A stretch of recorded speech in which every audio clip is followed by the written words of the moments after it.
April the 14th, 1 Thessalonians 4:16 and 17. For the Lord himself shall descend from heaven with a shout, with the voice of the archangel, and with the trump of God. And the dead in Christ shall rise first. Then we which are alive and remain shall be caught up together with them in the clouds to meet the Lord in the air. So shall we ever be with the Lord.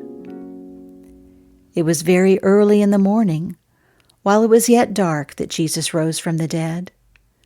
Not the sun, but only the morning star shone upon his opening tomb. The shadows had not fled. The citizens of Jerusalem had not awaked. It was still night, the hour of sleep and darkness, when he arose. Nor did his rising break the slumbers of the city. So shall it be very early in the morning, while it is yet dark, and when naught but the morning star is shining, that Christ's body, the church, shall rise. Like him, his saints shall awake when the children of the night and darkness are still sleeping in their sleep of death. In their arising they disturb no one. The world hears not the voice that summons them. As Jesus laid them quietly to rest, each in his own still tomb, like children in the arms of their mother, so as quietly, as gently, shall he awake them when the hour arrives. To them come the quickening words, "Awake and sing, ye that dwell in dust," Isaiah 26:19. Into their tomb the earliest ray of glory finds its way.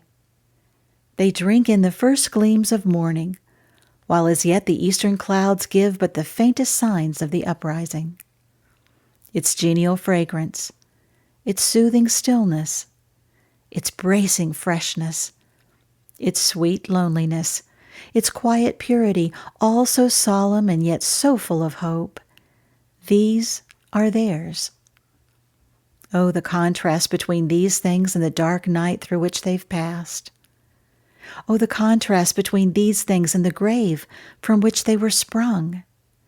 And as they shake off the encumbering turf, flinging mortality aside and rising in glorified bodies to meet their Lord in the air, they are lighted and guided upward along the untrodden pathway by the beams of that star of the morning, which, like the star of Bethlehem, conducts them to the presence of the King.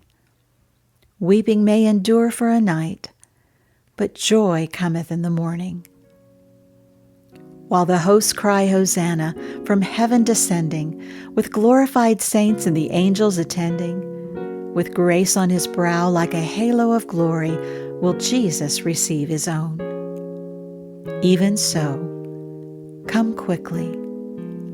A soldier said, "When I die, don't sound taps over my grave, but reveille, the morning call, the summons to rise."